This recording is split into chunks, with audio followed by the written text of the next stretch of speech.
Picture a grown man standing on a train platform in Prague.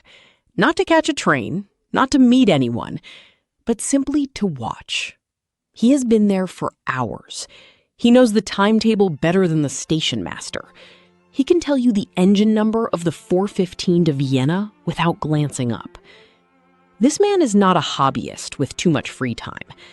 This man is Antonín Dvořák, one of the most celebrated composers of the 19th century. And he would rather be here, at the Franz Josef station, than almost anywhere else on Earth, including, on some days, at his own piano. Dvořák was born in 1841 in the village of Nelehozovice, north of Prague, the eldest of what would eventually be a very large litter of siblings, to a father who was an innkeeper, a zither player, and, crucially, a butcher. This last detail mattered because it was assumed young Antonín would take over the family trade, and for a while he actually tried. He apprenticed as a butcher. By most accounts, he was qualified enough at it that, had music not intervened, Central Europe might have lost a symphonist and gained a very musical man behind a meat counter. Instead, his talent kept leaking out sideways, in violin lessons and organ lessons, and a stubborn refusal to stop composing, until his family relented and sent him off to study music properly in Prague, where he supported himself the way every struggling musician does, by teaching piano to bored teenagers and playing viola in a theater orchestra for wages that generously might be described as modest. It was in that theater orchestra that Dvořák first sat under the baton of Bedřich Smetana, and it was through the world of Prague's aspiring middle-class households that he met two sisters, Josefina and Anna Čermáková, both of whom he tutored at the piano. He fell for Josefina first, hard, in the way that only a broke 20-something composer can fall for someone, which is to say he wrote her an enormous amount of music and received in return absolutely nothing. She was an actress with grander prospects and a long line of suitors, and Dvořák was somewhere near the back of that line. So he did what any reasonable person would do in his position. He married her younger sister instead. Anna said yes.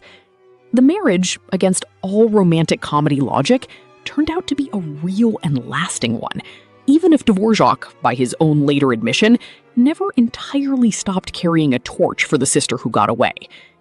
The two families stayed close for the rest of their lives, which either says something lovely about Czech domestic harmony or something slightly unhinged about all of them, depending on your taste in gossip. Fame, when it finally arrived by way of Johannes Brahms, who sat on a committee awarding a modest Austrian government stipend to promising but impoverished composers, saw Dvořák's application year after year, and eventually did something composers of Brahms's stature rarely bother to do. He picked up the phone, or rather the pen, and told his own publisher to take a look at this Bohemian nobody. The publisher did. The result was the Slavonic Dances, written first for piano four hands in direct emulation of Brahms's own Hungarian dances, then orchestrated, and the pieces sold so fast that Dvořák went, in the span of about a year, from a man teaching scales to sullen Prague adolescents to a genuine European sensation.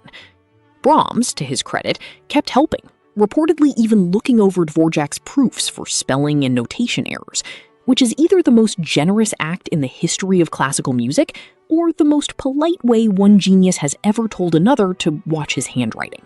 Success, as it tends to, eventually bought Dvořák a small farm at Vysoká, and it was there that his real personality showed itself, because given money and free time, the man did not buy racehorses or build a mansion.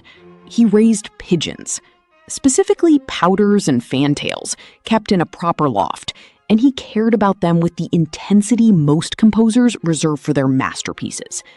Word of this got around enough that a member of the British royal family, upon learning of the famous Bohemian composer's pigeon obsession, sent him several breeding pairs as a gift, which is a genuinely remarkable sentence to have to type about a man who also wrote 9 symphonies. Then, in 1892, the National Conservatory of Music in New York offered him an enormous salary to come teach and compose in America, and Dvorak, ever practical, took the money. He spent nearly 3 years in the United States, homesick in ways that seeped directly into his music, particularly the symphony he wrote there, subtitled From the New World, which drew on African-American spirituals introduced to him by his student Harry Burleigh, and on the melodic contours he associated with Native American music, filtered, inevitably, through a very Bohemian ear. New York, for its part, gave Dvorak a fresh set of things to obsess over, because Grand Central Station would not let a non-ticket holder loiter on the platforms, and a man cannot simply stop watching things that move on schedules. So he redirected his attention toward the transatlantic ocean liners docking in the harbor, tracking their arrivals and departures in the newspaper shipping columns with the same fervor he'd once given Bohemian locomotives. And when even that wasn't enough, there were always the pigeons in Central Park to tide him over. America also gave him the Cello Concerto in B minor, now considered one of the great works in that instrument's entire repertoire, and it carries inside it a small, quiet tribute that most concertgoers never notice. While Dvorak was finishing it, word reached him that Josefina, the sister-in-law he had once loved and never quite stopped loving, was gravely ill back in Bohemia. He wrote her favorite song into the concerto's final movement, a private message tucked inside a very public piece of music. And when he returned home to find her dying, he revised the ending again in her honor. It is the sort of detail that makes you reconsider the whole story of the butcher's son who married the wrong sister and turned out decades later to have been quietly writing her love letters in orchestral form the entire time. The New World Symphony itself premiered in New York in December 1893 to the kind of ovation that had audience members standing and cheering between movements, and it immediately set off an argument that has never fully resolved itself. Was this an American symphony built from American material? Or was it simply Dvorak being Dvorak, homesick and bohemian to his bones, filtering whatever he heard through the same folk sensibility he'd always had? Critics took sides. Dvorak, characteristically, seemed more interested in that week's shipping schedules than in refereeing the debate.